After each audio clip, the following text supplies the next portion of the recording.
Assalamualaikum warahmatullahi wabarakatuh. Perkenalkan, saya Cekai Wahyuningsih, calon guru penggerak Angkatan 11, Kabupaten Cilacap, Jawa Tengah. Dalam video kali ini, saya akan menunjukkan aksi nyata saya memberikan diseminasi tentang budaya positif di sekolah saya, yaitu SD Negeri Patimuan 04. Selamat menyaksikan.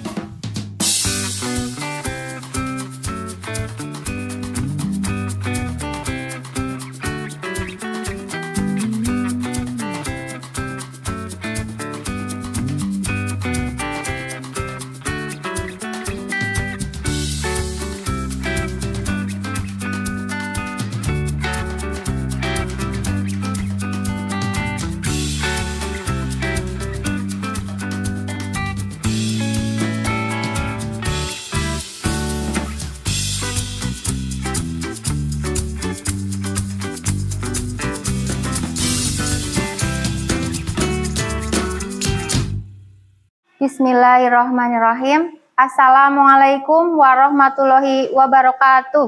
Waalaikumsalam warahmatullahi wabarakatuh. Yang terhormat Bapak Kepala Sekolah SD Negeri Patimuan 04, yang saya hormati Bapak Ibu Guru serta staf karyawan SD Negeri Patimuan 04. Pertama-tama dan paling utama, mari kita panjatkan puji syukur kita kehadirat Allah Subhanahu wa Ta'ala yang telah melimpahkan rahmatnya, sehingga di siang hari ini kita dapat berkumpul dalam acara aksi nyata diseminasi budaya positif di SD Negeri Patimuan 4. Perkenalkan, saya Cekai Wahyuningsih, calon guru penggerak Angkatan ke-11 dari SD Negeri Patimuan 04. Hari ini saya akan memaparkan diseminasi. Jadi selama saya pembelajaran di guru penggerak itu ada beberapa yang harus saya sosialisasikan ke Bapak Ibu Guru. Tujuan diseminasi kita hari ini adalah menciptakan lingkungan di mana setiap individu merasa diterima, didukung, dan dihargai. Bapak Ibu Guru, di sini berarti yang harus kita terima adalah murid kita, nggih. Murid kita dengan beragam latar belakang harus kita terima dengan baik. Kita tidak boleh membeda-bedakan, walaupun anak itu terlihat cerdas atau kalem atau perbedaan yang lain lah. Itu tidak boleh menjadikan kita membedakan sikap kita. Topik dalam diseminasi kali ini adalah 1. Disiplin positif dan nilai-nilai kebajikan universal. 2. Teori motivasi, hukuman, dan penghargaan, serta restitusi. 3. Keyakinan kelas. 4. Kebutuhan dasar manusia dan dunia berkualitas. 5. Restitusi, 5 posisi kontrol guru. 6. Restitusi atau segitiga restitusi. Nah, Bapak Ibu, setelah tadi kita semua lelah mengajar, capek, sudah siang, supaya kita seger lagi, semangat lagi, saya mohon Bapak Ibu Guru untuk berdiri, kita ice breaking dulu, ya. Kita bergerak supaya lebih semangat lagi. Menirukan di layar, nggih Bapak Ibu. Siap. Sam sam sam, aram sam sam, guli guli guli guli guli ram sam sam, aram sam sam, guli sam sam, guli guli guli guli guli ram sam sam, arami arami, guli guli guli guli guli ram sam, arami arami, guli guli guli guli guli ram sam sam. Ya, tambah cepat. Aram sam sam, guli guli guli guli guli ram sam sam, aram sam sam, guli guli guli guli guli ram sam, aram, guli guli guli guli guli ram sam sam, aram, guli guli guli guli ram sam. Tambah cepat lagi, Bu. Sam sam, aram sam sam, guli guli guli guli guli ram sam sam, aram sam sam, guli guli guli guli ram sam sam, aram, guli guli guli guli guli ram sam sam, aram, guli guli guli guli ram sam sam. Tambah cepat.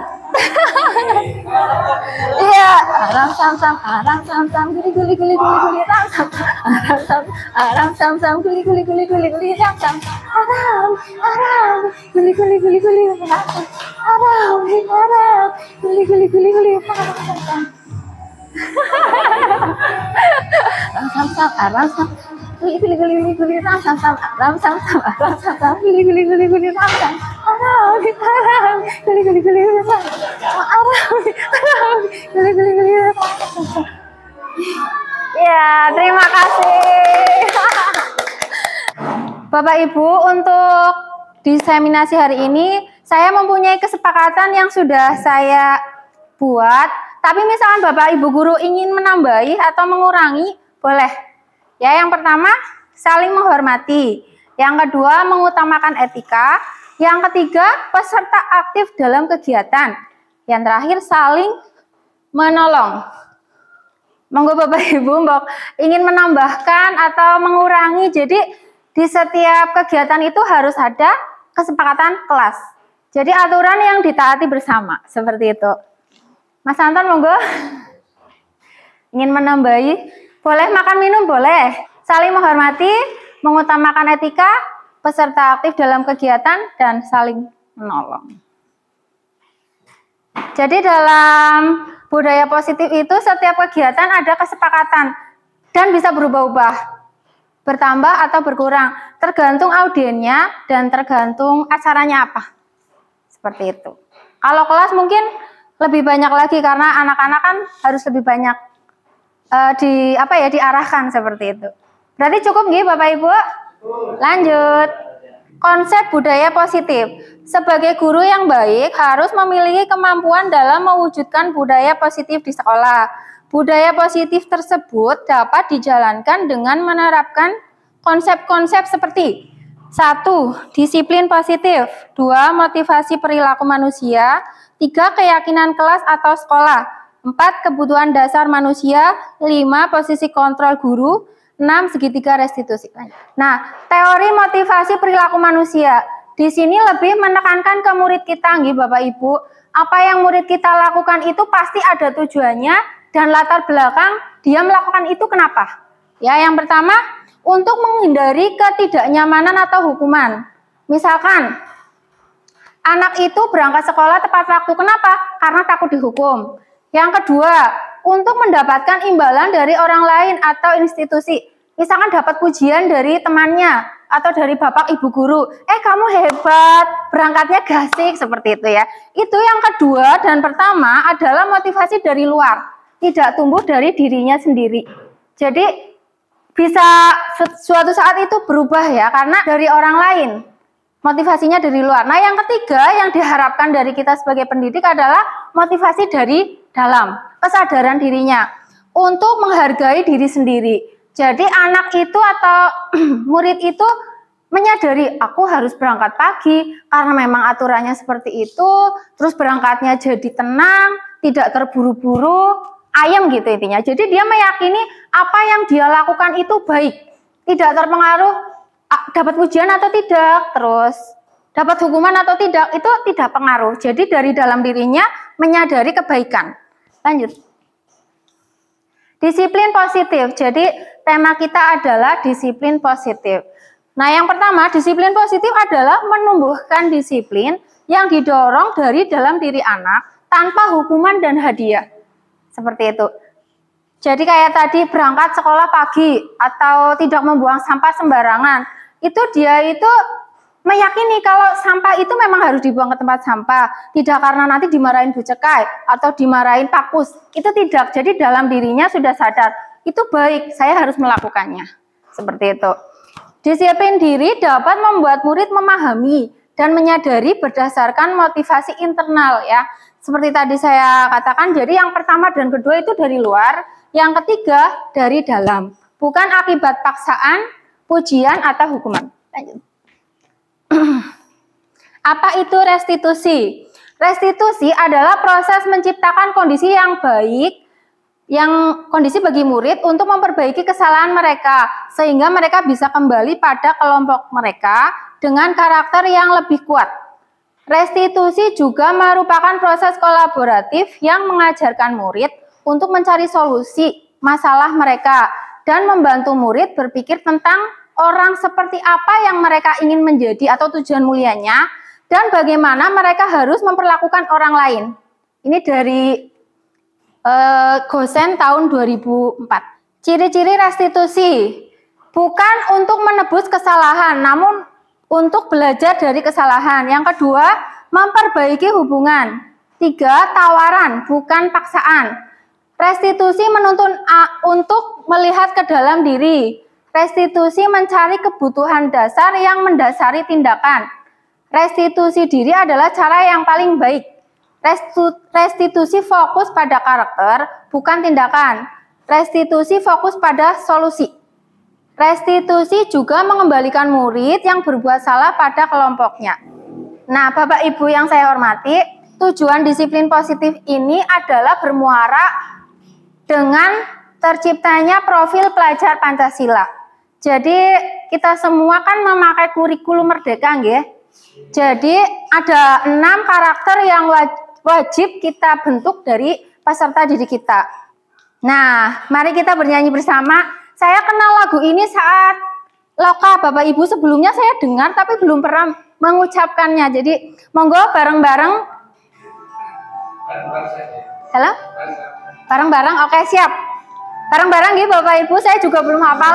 Pancasila, beriman dan bertakwa pada Tuhan yang Esa dan berakhlak mulia, berkebinekaan global, gotong royong mandiri, kreatif dan bernalar kritis. Sila, beriman dan bertakwa pada Tuhan yang Esa dan berakhlak mulia, berkebinekaan global, gotong royong mandiri, kreatif dan bernalar kritis. Cukup. Ya, seperti itu Bapak Ibu. Jadi karena kurikulum Merdeka, patokan kita adalah profil pelajar Pancasila. Sebenarnya dari dulu kita sudah menjalankan, nggih, menanamkan akhlak yang baik, sopan santun. Hanya saja bunyinya bukan profil pelajar Pancasila. Apa nggih Bu? P4 nggih. P5 nggih. Berganti nama tapi sebenarnya esensinya sama. Lanjut. Bapak Ibu, jadi peserta didik kita pun sama ya. Kita melakukan sesuatu pasti ada tujuannya. Seperti Pakus ngopi, tujuannya untuk tidak ngantuk. Nah, ada yang memang senang menikmati rasanya yang memang khas, ada juga yang untuk tertentu supaya tidak ngantuk karena banyak pekerjaan. Nah, seperti murid kita datang ke sekolah itu dengan latar belakang yang berbeda dan tujuan yang berbeda pula. Ada yang memang serius ingin belajar, ada yang supaya dapat uang saku, ada juga yang menghindari pekerjaan di rumah yang biasanya Bapak Ibu sodorkan, cuci piring kah atau apa, ada. Jadi saya sering dapat curhatan karena guru mapel sering dicurhatin, nggih. Bu, aku melu gie men kono di perantah nang mamane, seperti itu. Jadi ada keunikan di setiap peserta didik kita. Nah, yang pertama itu adalah untuk menghindari ketidaknyamanan. Contohnya tadi, ya, berangkat ke sekolah tidak murni untuk belajar menimba ilmu, ternyata di rumah itu dia tidak nyaman. Di perintah ini, di perintah itu sama orang tuanya. Yang kedua, untuk mendapatkan imbalan atau penghargaan. Misalkan, kalau kamu ranking 1, kamu dapat sepeda. Kalau kamu ranking 1, nanti dapat buku dari bu guru. Nah, ini masih yang eksternal, motivasinya dari luar. Yang ketiga adalah untuk menjadi orang yang mereka inginkan dan menghargai diri sendiri dengan nilai-nilai yang mereka percaya. Misalkan, peserta didik itu belajar tentang akhlak, tentang sholat, atau tentang membuang sampah di tempatnya. Karena mereka itu memahami ilmunya. Sholat itu supaya menata hidup kita, terus berakhlak yang baik supaya kita menghargai orang lain. Misal membuang sampah di tempatnya, karena kalau sembarangan itu dia yakin membuat tidak enak dilihat, terus menyebabkan banjir. Jadi yang kita harapkan sebagai pendidik itu, bagaimana kita sebagai guru menanamkan kesadaran murid tumbuh dari dalam dirinya. sadar dari dalam dirinya, kita berarti harus memantik mereka berpikir kritis. Jadi jangan kita yang nyuruh, kita yang memancing. Bagaimana caranya murid itu melakukan pembelajaran, pembiasaan baik itu dari dirinya sendiri, seperti itu. Ini adalah PR kita bersama, nih Bapak Ibu. Jangan sampai setiap hari itu kita capek. Begini loh, begitu loh, belajar ini loh. Jadi seperti murid kita itu disuapi terus, ya. Jadi bagaimana PR kita itu murid itu sadar dari dirinya. Aku mau belajar supaya pinter. Aku mau belajar karena ilmu ini bermanfaat bagi saya. Seperti itu. Lanjut. Nah, saatnya menjawab. Bapak Ibu guru, monggo. Kita berangkat ke sekolah tepat waktu. Motivasinya yang mana? Bapak Ibu boleh jujur nggih. Kalau misalkan kita itu berangkat pagi, itu motivasi yang pertama, kedua, atau ketiga. Yang pertama, menghindari ketidaknyamanan. Misalkan ditegur oleh Bapak Kepala Sekolah. Pertama, motivasinya. Yang kedua, mendapatkan imbalan atau pujian. Wah, Bu Har itu rajin sekali. Seperti itu. Ataukah yang ketiga, untuk menjadi orang yang kita inginkan. Bahwa itu baik. Bapak Ibu guru, yang mana? Ketiga nggih. Tepuk tangan untuk Bumi.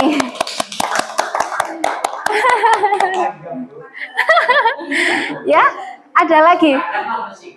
Kadang nomor 1. Kadang nomor 2. Oh, berubah-ubah. Berarti sama dengan saya nggih. Sebelum kenal CGP itu saya yang pertama. Saya takut dimarahi, saya takut malu gitu ya. Lama-lama bergeser. Kalau dipuji nyaman ya, ternyata itu tidak nyaman. Saya mencoba yang ketiga Bapak Ibu. Iya, jadi saya berangkat ke SIK itu tidak peduli mau dipuji sama teman, itu tidak peduli. Ya. Dapat hukuman atau tidak saya juga tidak peduli. Jadi intinya saya ingin menjadi yang lebih baik lagi. Seperti itu. Iya, seperti Pak Wamin yang saya tahu beliau selalu berangkat pagi. Iya, tepuk tangan.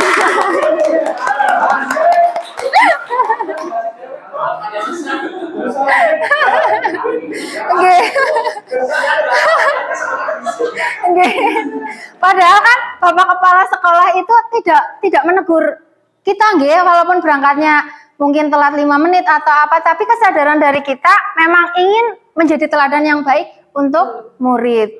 Seperti itu. Ya, tepuk tangan untuk semuanya, Pak Kus. Lanjut, Bu. Nah, Bapak Ibu guru lanjut nggih ke materi selanjutnya yang seperti aturan kelas itu sekarang sudah tidak relevan. Jadi berpindah menjadi keyakinan sekolah atau kelas. Apa sih perbedaan dari peraturan ke keyakinan kelas? Bapak Ibu guru ada yang sudah? Jadi guru, kalau peraturan itu, misalkan saya punya peraturan 1, 2, 3, 4, 5. Saya yang membuat, Bapak Ibu guru yang melaksanakan. Kira-kira nyaman nggak Bapak Ibu guru? Ya, misalkan tidak boleh berangkat telat. Tanpa saya itu tahu latar belakang Bapak Ibu, ada yang punya bayi, ada yang rumahnya jauh, saya itu tidak peduli, pokoknya tidak boleh telat. Yang kedua, misalkan harus berpakaian merah, misalkan, padahal ada yang tidak punya pakaian merah. Jadi saya yang membuat aturan, Bapak Ibu yang melaksanakan. Kira-kira tidak nyaman, gitu? Nah, perpindahan dari peraturan kelas ke keyakinan kelas bedanya adalah kalau keyakinan kelas kita bersama-sama. Misalkan Pak Kus rencana A, Pak Kus punya masukan apa? Pak Ali, Pak Anton, dan semuanya itu punya masukan. Nanti dipetakan. Nah, dirangkum tapi tidak boleh ada kata-kata dilarang, harus, jangan. Jadi kata-kata itu diganti menjadi yang lebih apa namanya ya? Lebih persuasif, lebih positif. Jadi misalkan berangkatnya tidak boleh telat kan tidak ada kata tidak ya, berarti mentaati peraturan. Kan itu sudah termasuk nggih, tidak telat, mentaati peraturan kan memang masuknya jam 7. Berarti tidak ada kata tidak di situ. Jadi kita bersama-sama misalkan kesepakatan kita tadi kan ada nggih, kita boleh makan minum, terus saling menghargai pendapat. Nah, saya tanyakan ke Pak Anton, setuju? Yang lain berarti setuju. Berarti kita setuju dengan peraturan itu. Saya membuat dan setuju. Kecuali ada yang saya nggak setuju yang itu, saya tidak setuju. Berarti kita ganti. Seperti itu. Jadi kalau keyakinan itu adalah kesepakatan dua arah antara guru dan peserta didik, antara kepala sekolah dan warga sekolah, dengan Pak Mus, dengan Pak Anton, itu ada kesepakatan, tidak ada pemaksaan. Jadi pergeseran dari peraturan ke keyakinan itu seperti itu, tidak ada paksaan, tidak ada kata tidak, dilarang, tapi sebenarnya intinya sama, hanya dikemas dengan apa ya, dengan lebih indah gitu. Jadi seperti itu Bapak Ibu, lanjut. Contoh keyakinan kelas, peduli dan empati. Misalkan melihat teman kerepotan, Bu Harna tani buku, saya melihat kok duduk saja, itu berarti saya tidak empati. Maka saya tanpa disuruh membantu Bu Har, membantu Pak Kus yang sedang bersih-bersih. Tanpa disuruh, itu berarti empati. Lanjut. Hormat kepada semua orang. Jujur dan bertanggung jawab, kerjasama dan kolaborasi. Lanjut. Menjaga kebersihan dan kerapian, oke. Menghargai guru dan staf sekolah. Lanjut.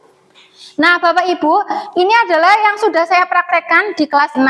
Jadi anak-anak saya ajak diskusi, kalian itu pengen seperti apa sih pas pembelajaran PJOK? Gurunya harus bagaimana? Teman-teman harus bagaimana? Nah, setiap anak saya beri sticky note. Ada yang banyak, ada yang satu, tapi itu intinya mereka itu kepengen seperti itu. Saya tempel di dinding, di kertas, setelah itu saya simpulkan bersama-sama anak.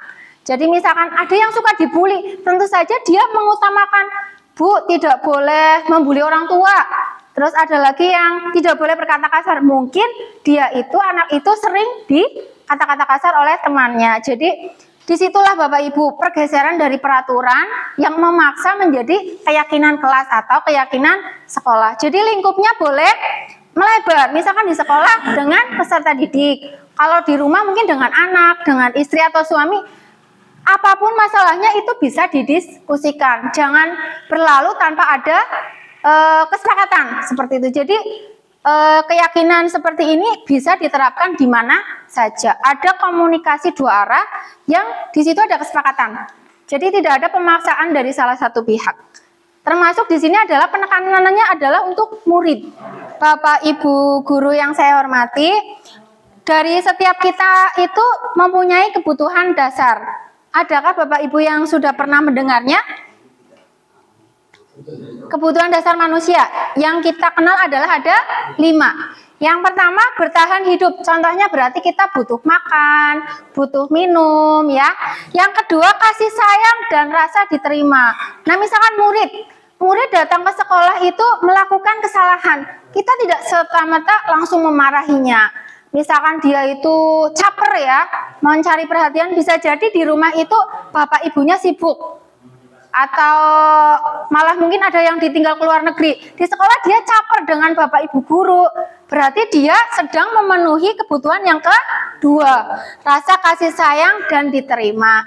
Jadi kita selayaknya bijaksana. Oh mungkin di rumah kurang kasih sayang, di sekolah mencari perhatian. Yang ketiga penguasaan.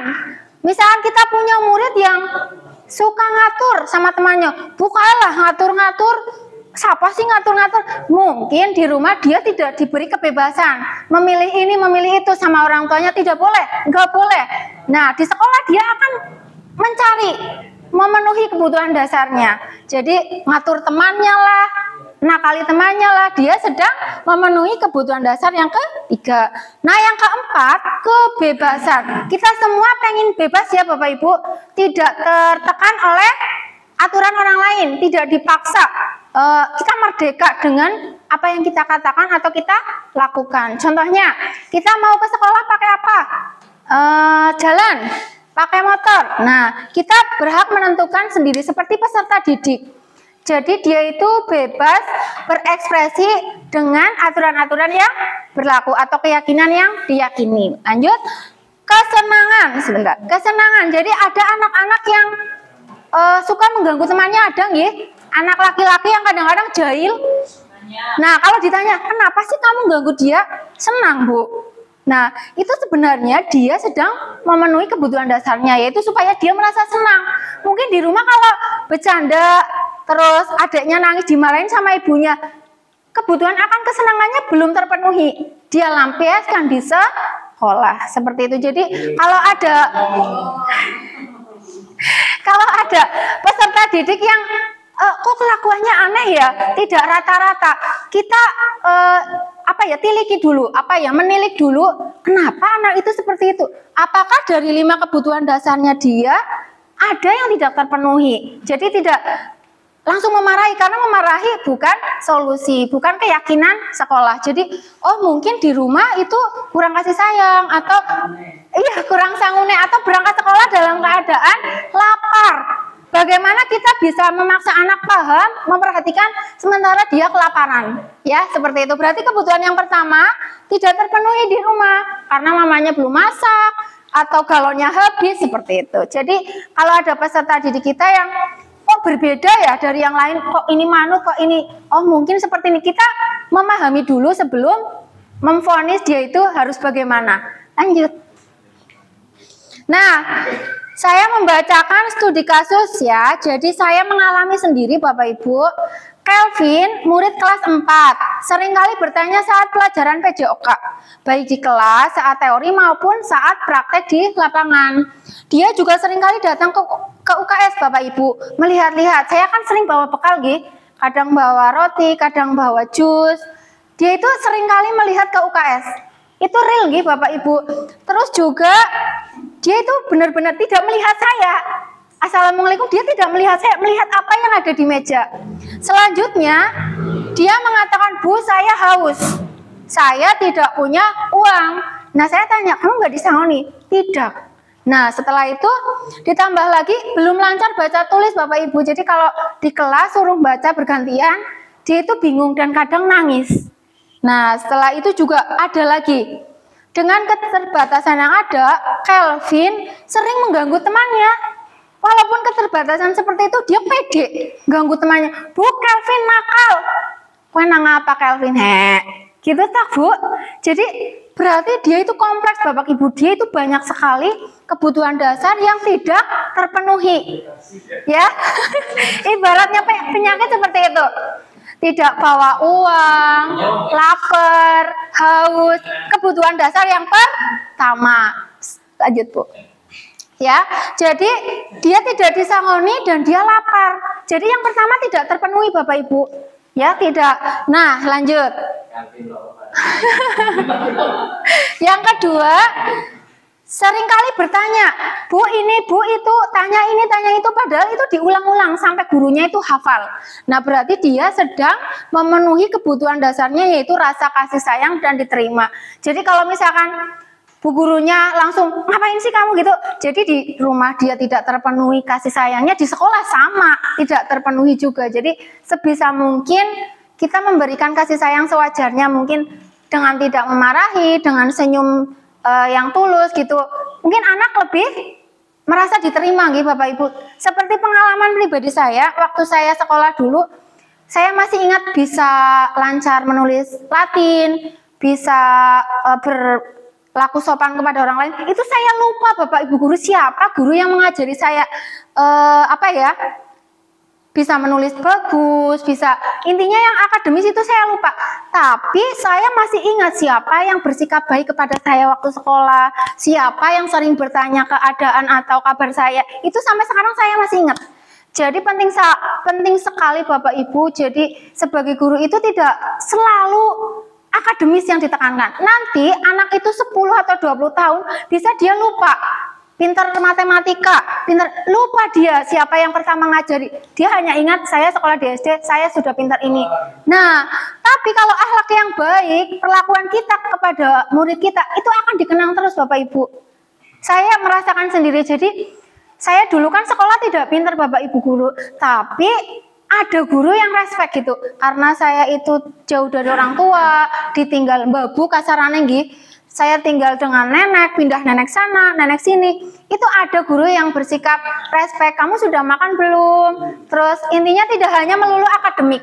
Dan itu saya ingat Bapak Ibu guru, jadi kalau transfer akademik, ilmu pengetahuan itu sekarang apalagi zamannya bisa dapat dari mana saja. Tapi kalau sikap yang baik, guru itu baik loh sama saya, guru itu tidak bla bla bla misalkan, dia itu akan ingat dan secara bawah sadarnya dia akan meniru. Kalau dia jadi orang di masyarakat, kalau jadi sebuah keluarga nanti dia akan meniru kebaikan itu. Seperti itu Bapak Ibu. Jadi tidak hanya melulu anak harus ini, harus itu. Dasarnya oke, dasarnya harus kita tanamkan. Tapi kalau untuk cerdas itu nomor 2 Gi, karena lanjut sampai terakhir Bu, sampai yang 5. Nah, jadi menurut Ki Hajar Dewantara yang saya pahami itu kita pendidik itu layaknya seorang petani Bapak Ibu. Lah murid kita itu ada yang jagung, ada yang padi, ada yang kedelai. Nah, kita sebagai petani itu tidak bisa memaksakan semua murid menjadi padi, tumbuh menjadi jagung, itu tidak bisa. Kita hanya bisa menuntun mereka, menebalkan bakat minat mereka sesuai. Misalkan, oh kelihatannya ini jagung, berarti kita pupuk, kita siram, supaya tumbuh menjadi pohon jagung yang lebat. Nah, jadi menurut Ki Hajar Dewantara, kita adalah seorang petani yang hanya bisa menebalkan bakat dan minat mereka. Kita tidak bisa memaksakan anak itu pintar menghitung semua, pintar menggambar semua, itu tidak bisa. Lanjut. Nah, Bapak Ibu guru monggo untuk bersama-sama melihat video pembelajaran dan nanti ada pertanyaan pemantik dari saya nggih. Apa yang sudah Bapak Ibu guru pahami dari video yang akan ditampilkan? Monggo.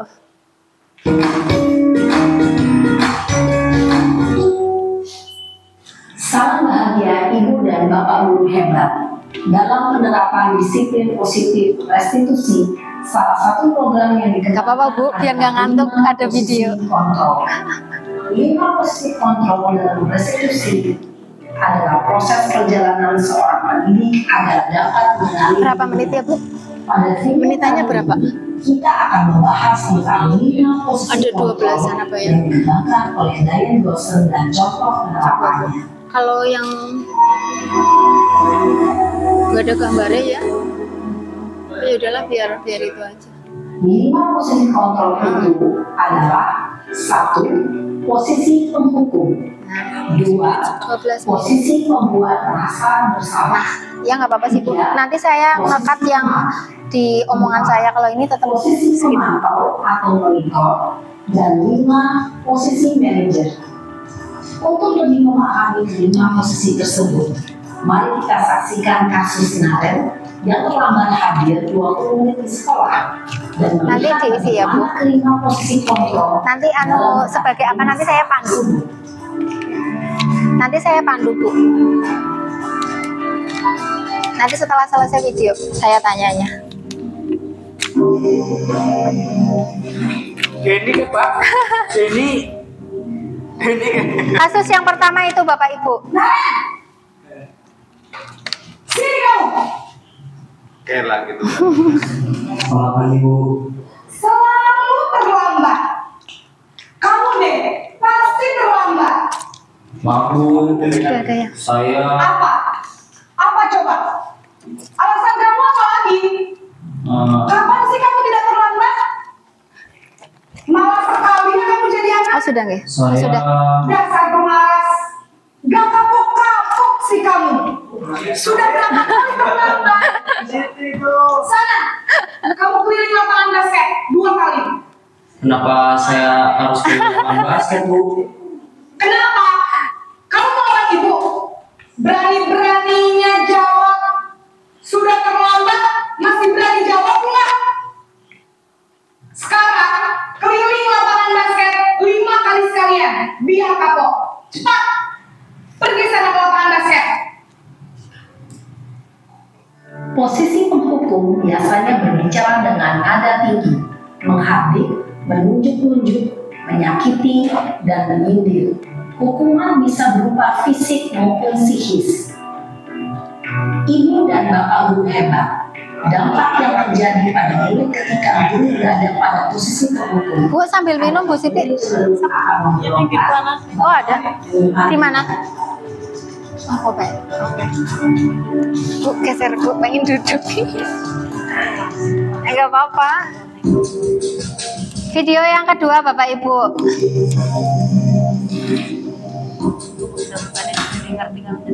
Enggak, nanti lisan aja nggak apa-apa. Itu tadi hanya apa ya, biar kelihatan di video saya itu jalan gitu aja.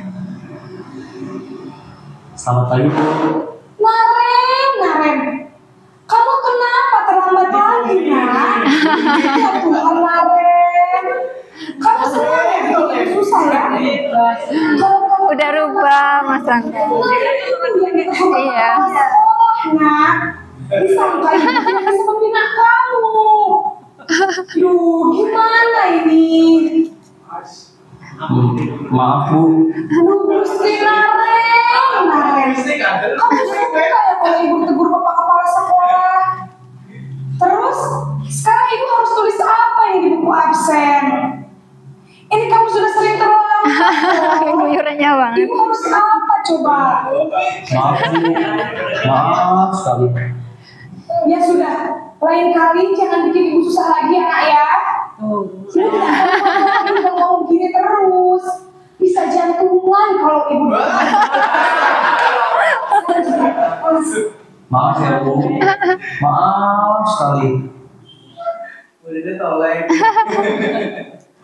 Posisi pembuat rasa bersalah berbicara dengan nada tenang, cenderung lembut. Namun kata-kata yang diutarakan membuat murid merasa menjadi Bu, sambil orang minum, yang Bu. gagal, memandang Oh, udah. buruk dirinya sendiri, merasa tidak berharga, dan tidak sanggup membahagiakan orang lain. Ketika guru mengambil posisi pembuat rasa bersalah, murid akan menganggap dirinya yang bersalah dan ia akan menyimpan emosi negatif tersebut di dalam dirinya. Kasus yang keempat berarti ini. Ketiga keempat Bu. Ketiga. Oh.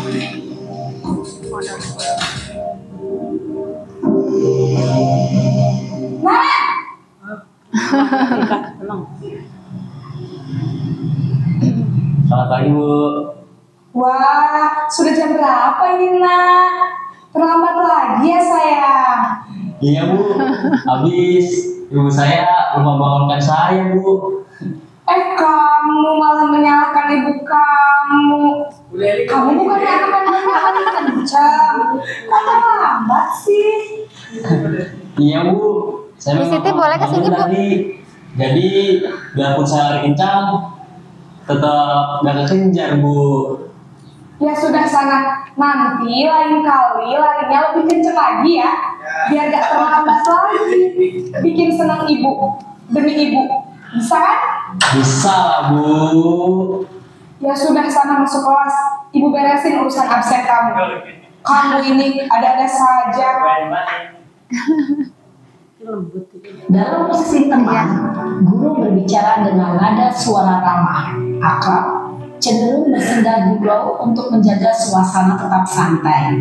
Murid akan senang, aman, dan akrab dengan guru. Identitas yang tercipta adalah identitas Iya, Bu. atau hasil. Namun, perlu diingat, karena ini masih dorongan eksternal, maka ada faktor ketergantungan dari murid kepada orang tertentu. Di sini, guru absennya, sehingga di lain waktu, murid bisa berperilaku baik, namun Hanya kepada guru kepada tertentu. orang-orang tertentu saja.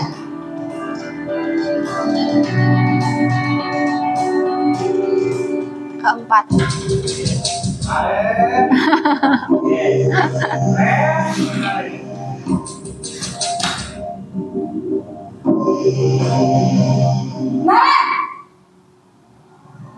Aduh.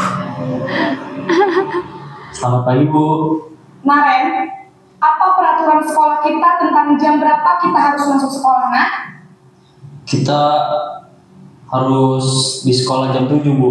Iya betul, sekarang sudah jam 7.20. Naren sudah tahu konsekuensinya jika terlambat hadir. Paham Bu. Saya harus tinggal kelas pas jam istirahat selama 20 menit. Iya benar, konsekuensinya demikian. Jadi nanti jam 9.30 pas istirahat, kamu harus tinggal di kelas, kerjakan tugas tambahan untuk ketertinggalan Siti, kamu, ya. ayahnya sana setengah Baik, Bu. jam belum ya?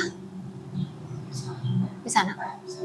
Posisi pemantau mengandalkan Oh, iya, yang mau penghitungan atau data jam setengah untuk mengontrol murid. Terus sana ya? Mengarahkan murid berdasarkan peraturan dan konsekuensi. Seorang pemantau Oh, minyak. menunjukkan bahasa tubuh dan Iya, ekspresi Bu. wajah yang datar dan cenderung formal. Iya, Bu. Iya, penghubung. Hah? Bu Umi. Iya. Iya, Bu satu. Ini yang kelima Bapak Ibu, yang kayaknya terbaik ini. Terbaik kalau balik. Enggak terbaik, posisi yang harus kita tanamkan yang kelima Selamat ini. pagi, Bu. Selamat pagi Naren. Maaf Bu, saya terlambat. Iya, sekolah masuknya jam 7, sekarang sudah jam 7.20. Jadi sekarang bagaimana ini Naren? Maaf Bu, saya lupa setel alarm saya semalam. Baiklah, menurut kamu, keyakinan sekolah yang mana yang perlu kamu tingkatkan? Menghargai diri sendiri dan orang lain mungkin ya Bu. Setuju. Jadi, apakah Naren meyakini prinsip saling menghormati tersebut? Iya Bu, saya meyakininya. Apakah Naren bersedia memperbaiki masalah keterlambatan ini? Bersedia Bu. Bagaimana kamu akan perbaiki masalah keterlambatan ini? Saya akan coba untuk tidak lupa menyetel alarm saya Bu. Baik, kalau Naren lupa menyetel alarm di rumah, ada orang yang kira-kira bisa bantu mengingatkan tidak? Ada Bu, kakak saya, Kak Emma. Ada lagi selain Kak Emma? Selain Kak Emma, ada ibu saya. Baik, jadi yang mengingatkan Naren adalah Kak Emma dan ibu kamu ya? Kira-kira akan mulai setel alarm kapan nih Naren? Setelah pulang sekolah, akan segera saya lakukan. Baik, jadi Naren akan setel alarm untuk bangun besok pagi dan akan diingatkan oleh kakak dan ibunda Naren ya. Ada lagi yang mungkin perlu dilakukan Naren agar tidak terlambat bangun lagi. Tidak ada Bu. Baik Naren, terima kasih untuk kerjasama kamu. Sekarang kamu perlu kembali ke kelas untuk belajar. Baik Bu, terima kasih. Bu Siti, kayaknya cukup. Posisi manajer Setelah ini, adalah posisi kontrol yang disarankan untuk membimbing murid memiliki sikap disiplin yang positif, yaitu murid yang mandiri, bertanggung jawab, dan dapat memecahkan masalah. Tujuan dari posisi ini adalah agar murid dapat berefleksi atas tindakannya. Guru akan dengan tulus memberikan pertanyaan-pertanyaan bermakna, sehingga membuat murid dapat belajar dari kesalahannya dan mencari sebuah solusi untuk menyelesaikannya. Sudah Bu. Ya. Bagaimana Bapak Ibu? Bisa pelajaran apa yang diambil dari video tersebut? Ada 5 posisi kontrol gitu tadi. Pertama penghukum, kedua pembuat merasa bersalah, ketiga teman, keempat pemantau, yang kelima manajer. Kira-kira Bapak Ibu guru sekarang berada di posisi yang mana? Untuk Bu Umi. Nama saya Umi Hidayah. Ya, terima kasih. Kalau saya yakini yang paling bagus itu ya. Oke. Ya, yang paling bagus ya yang nomor 5. Ya. Keyakinan menghargai diri sendiri. Ya. kan? Tadi Sebagai saya manajer. sampaikan. Oke. Ya. Ya, terima kasih Bu Umi. Iya, muridnya tertentu nggih. Kalau Bu Har di posisi kemana? Yang mana Bu? Bagusnya sama dengan Bu Umi. Oh, sama dengan Bu Umi, bagus sekali. Oh, sama semua nggih, siap. Dalam proses nggih Bapak Ibu. Jadi dari posisi yang pertama ke 4 itu adalah yang sudah kita lakukan. Nah, kedepannya kita berharap di posisi yang kelima. Jadi kalau kita menghadapi peserta didik yang berbuat kesalahan atau melanggar kesepakatan, kita ajak diskusi, tapi secara pribadi nggih, dipanggil ke kantor atau ke ruang, diajak diskusi, digali informasinya. Jangan langsung menghakimi. Jadi kita menempatkan diri di posisi manajer. ada diskusi dua arah supaya kita tahu kenapa murid itu melakukan hal demikian, kenapa terlambat, kenapa menangis, seperti itu kita tahu dan ada solusi terbaik di situ. Jadi tidak langsung menghakimi, kamu harus begini, kamu harus begitu. Lanjut. Nah, ini adalah tabel posisi kontrol guru. Jadi kalau penghukum biasanya anak menjadi pendendam atau ada efek di kemudian hari. Begitu juga nomor 2 sampai 4 itu ada efek di belakang. Bisa jadi murid itu benci. Padahal niat kita baik. Hanya cara kita yang perlu diperbaiki lagi. Karena tuntutan zaman nih Bapak Ibu, kita itu dituntut mendidik peserta didik sesuai zamannya. Tidak bisa kita zaman dulu seperti ini, kita harus memaksakan yang kita rasakan dulu diterapkan di murid kita. Ibaratnya HP celiring dipakai sekarang, sudah tidak ada nggak? Seperti itu. Jadi cara mendidik kita pun harus sesuai zaman, harus disesuaikan dengan kurikulum atau tuntutan zaman. Seperti itu. Lanjut. Nggak seperti saya ikut CGP ini Pak, Bu. Jadi sebenarnya berawal dari terpaksa, apa sih CGP? Manfaatnya apa sih? Tapi karena itu adalah program pemerintah, saya mencoba ikut mensukseskan program pemerintah. Saya ikut mendaftar dan saya berharap apa yang saya dapat itu bisa berkontribusi untuk pendidikan, untuk sekolah kita terutama. Jadi tadinya saya tidak tertarik untuk apa CGP, sedangkan saya itu tidak cerdas, tidak pandai bergaul. Apakah saya bisa? Tapi karena saya mencoba terus diterima, ya sudah saya mengikuti zaman seperti itu. Lanjut. Nah, ini tadi sudah nih Bapak Ibu guru, saya per murid itu saya beri sticky note. Dia pengen kelasnya seperti apa, teman-temannya berperilaku seperti apa terhadap dirinya. Saya rangkum dan kesepakatanlah terjadi seperti yang di kertas putih ini. Lanjut. Nah, dalam menghadapi siswa yang melakukan pelanggaran, kita mengenal dengan segitiga restitusi. Jadi ibaratnya kita sakit, peserta didik itu bermasalah, itu dua hal yang berbeda, tapi langkahnya hampir sama. Ibaratnya minum obat pagi, siang, sore.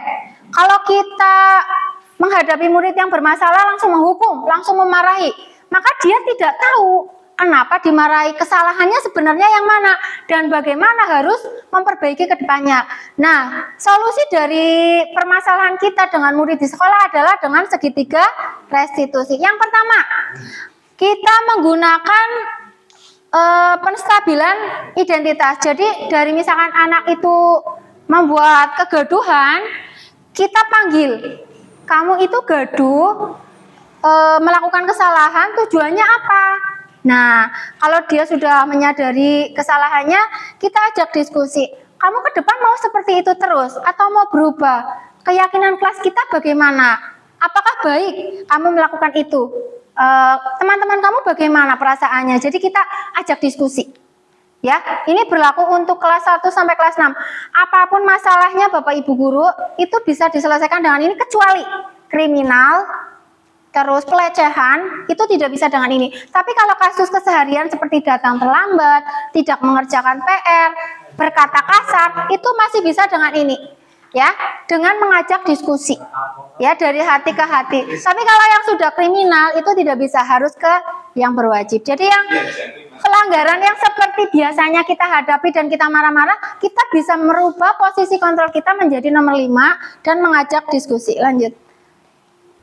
Nah, seperti ini adalah kasus skenario Bapak Ibu yang memang tuntutan kita harus membuat kasus yang dibuat-buat, tapi intinya di situ ada segitiga restitusi di playbook. Jadi ini sahabat Dimas. Oh, Fadli. Fadli mengejek temannya yang tidak membawa seragam.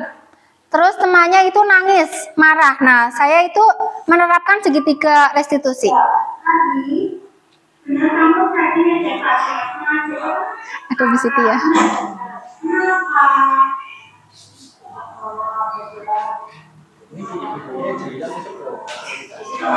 Bisa.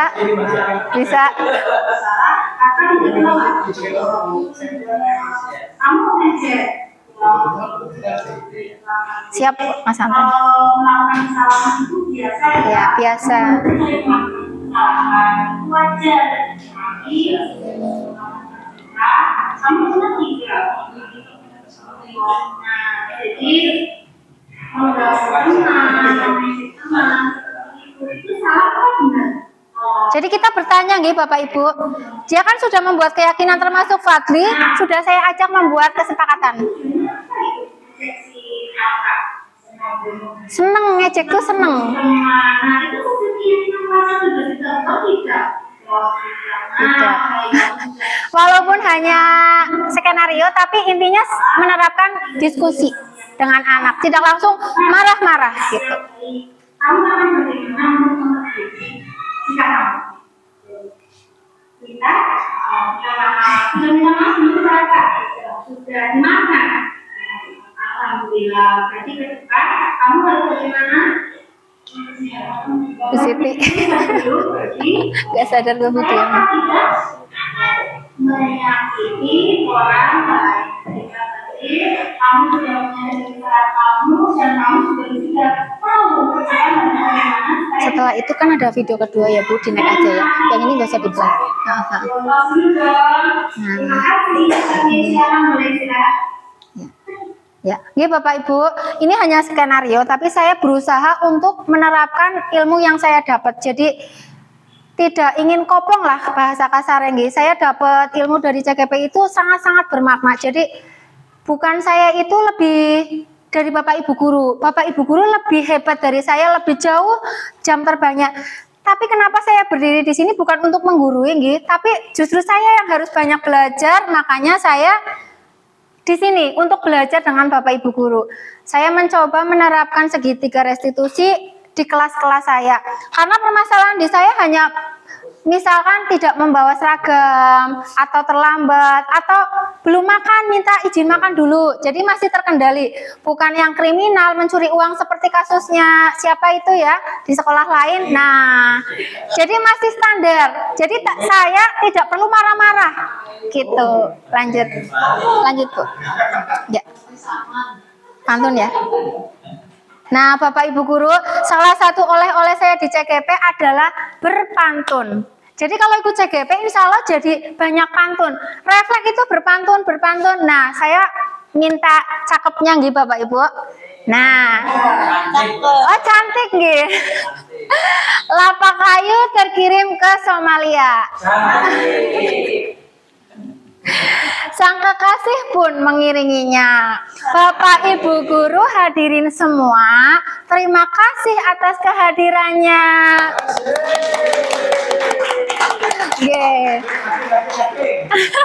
Sudah Pak. Nah Bapak Ibu guru, demikian. Ada yang ingin ditanyakan dari saya, semampu saya akan saya jawab. Dari siapa monggo? Dari yang pemaparan pertama tadi sampai terakhir mungkin ada yang perlu ditanyakan? Ya, untuk tadi videonya. Siap. Menyikapi yang dari tadi yang video itu ada murid yang terlambat dan itu ya, ditanyakan untuk berapa lama untuk keyakinan kelas yang berlaku untuk studi kasus yang seperti tadi. Ya. Terima kasih. Siap, di situ aja nggak apa-apa. Ya baik Pak Kali, terima kasih. Jadi untuk keyakinan kelas itu selama itu relevan, jadi sudah pada patuh peserta didiknya, misalkan saling menghormati, berarti tidak ada yang bully-bully orang tua, terus tidak mengganggu temannya, itu kan berarti masih relevan dan sudah dijalankan, masih berlaku Bapak Ibu. Jadi kalau misalkan ternyata ada kasus lain, kita bisa menambahkan, jadi bisa tambah dan kurang. Jadi itu fleksibel Bapak Ibu. Kalau kita punya keyakinan kelas seperti yang kemarin Bu Giyanti sampaikan, di kelas 1 itu muridnya tertib. Karena apa? Karena ada keyakinan kelas yang dibuat bersama, dipatuhi bersama, tidak ada sepatu yang hilang. Tapi begitu kelas 2 ke atas tidak ada keyakinan, ada sepatu hilang, ada yang nangis. Karena apa? Kesepakatannya tidak diteruskan. Jadi untuk keyakinan kelas selama itu relevan, masih bisa berlaku, bisa ditambahkan kalau ada kasus lagi atau kejadian yang lain seperti itu Pak Ali. Ya, ada yang lain? Buhar? Apa ada? Siap. Jadi fleksibel nggih. Setiap sekolah muridnya karakternya juga berbeda. Jadi tidak kaku harus seperti ini 1 sampai 10 keyakinannya tidak. Terima kasih atas waktunya. Ada satu pertanyaan dari saya, yaitu mengapa harus memakai segitiga restitusi dalam menyelesaikan masalah murid? Oh iya, baik. Terima kasih. Kenapa harus pakai segitiga ya, tidak segi 4? Ya, jadi dalam guru penggerak itulah ilmu yang terbaik saat ini, yang relevan saat ini dengan generasi Z yang kadang-kadang dimarahin sedikit lapor orang tua, diomong sedikit lapor KPI. Nah, jadi dengan segitiga ini kita tidak memojokkan murid. Ya, kamu itu salah. Terus lapor ke orang tuanya anaknya, gurunya kena. Ya, jadi dengan segitiga ini kita mengantisipasi atau membuat diskusi 2 arah. Jadi anak tidak terhakimi, kita juga tidak menjadi tersangka di akhirnya lah seperti itu. Jadi ada solusi 2 arah. Gurunya selamat, tidak dipanggil orang tua murid atau KPI, muridnya juga menyadari kesalahannya. Jadi bagaimana kita itu menciptakan ruang diskusi dengan murid, apapun masalahnya di sekolah bisa diselesaikan dengan itu. Ibaratnya minum obat pagi, siang, sore begitu Bu. Jadi kalau misalnya kita anak menumpahkan minum, kamu ini enggak lihat-lihat, itu ibaratnya minum obat sekaligus overdosis. Tapi kalau pakai segitiga, diajak ngobrol, sini loh nak, duduk. Kamu kenapa nakalin dia? Habis dia begini-begini. Oh menurut kamu seneng seperti itu? Bagus nggak seperti itu? Terus teman kamu rasanya gimana? Jadi dia itu mikir, anak itu berpikir, oh aku tadi begini, ternyata tidak baik ya. Jadi guru itu tidak mengarahkan, kamu salah, kamu harus begini, tidak didikte. Ibaratnya dari A, B, C itu bu guru didikte, enggak. Jadi kita itu memantik anak atau murid untuk berpikir bersama-sama. Kalau melakukan seperti ini, bagaimana sih baiknya jalan keluarnya? Ayo bersama-sama kita cari solusi. Jadi tidak kita yang menentukan solusi, tapi peserta didik kita ajak berpikir, mencari solusi. Dari hal yang terkecil di kelas, keseharian, itu nanti ada solusi terbaik tanpa murid terhakimi, tanpa kita merasa marah-marah sendiri, tapi anak nggak sadar. Dengan segitiga ini, anak itu menyadari, kita juga legowo, murid itu sudah menyadari kesalahannya, kita juga sudah lega, karena ada komunikasi 2 arah di situ. Ya, selama ini kan kita capek, kita yang membuat aturan, misalnya dilarang ini, dilarang itu, anak melanggar, kita sendiri yang marah-marah, kita menciptakan aturan, kita marah-marah, kita yang capek, muridnya tidak sadar. Jadi dengan segitiga restitusi ini, kita membuat kesepakatan bersama-sama. Kalau ada pelanggaran, kita duduk bersama, ngobrol, nah kita ada solusi di situ. Kita tidak capek, murid pun menyadari kesalahannya. Seperti itu Bu, cukup? Oke, terima kasih. Terima kasih Bapak Ibu atas kehadirannya. Bapak Ibu punya kesibukan yang sangat padat, tapi meluangkan waktu di sini saya sangat berterima kasih dari hati yang terdalam. Pokoknya terima kasih, dan saya tidak bisa memberikan apa-apa Bapak Ibu guru, hanya terima kasih dan doa saya semoga Bapak Ibu guru selalu sehat, panjang umur, terus lancar kegiatannya, tidak ada halangan apa-apa. Dan jika selama presentasi ini saya banyak salah, itu tidak disengaja, saya mohon keikhlasannya. Cukup sekian. Wassalamualaikum warahmatullahi wabarakatuh. Waalaikumsalam.